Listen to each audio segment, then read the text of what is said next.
বলিউড অভিনেত্রী কারিনা কাপুর খান আবারও সামাজিক মাধ্যমে আলোচনার কেন্দ্রবিন্দু। কাপুর পরিবারের উত্তরাধিকার এবং নবাব পরিবারের বধূ, এই পরিচয়গুলো ছাড়াও তার আত্মবিশ্বাসী ব্যক্তিত্ব সবসময় জনমতকে বিভক্ত করে।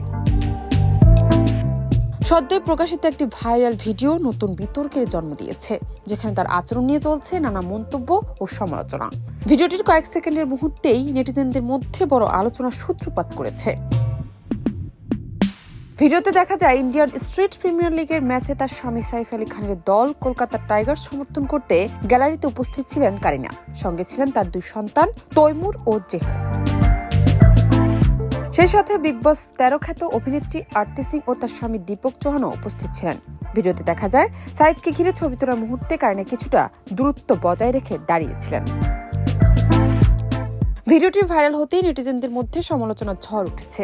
কেউ বলছেন কারিনার মুখভঙ্গি ও শরীরী ভাষা অনাগ্রহ বা অহংকারের ইঙ্গিত বহন করছে। অন্যরা যুক্তি দিচ্ছেন সংক্ষিপ্ত হাসি দিয়ে সৌজন্য দেখানো এবং জনসমাগমে ব্যক্তিগত পরিসর বজায় রাখা স্বাভাবিক। জানাত নিপু, দেশ রূপান্তর।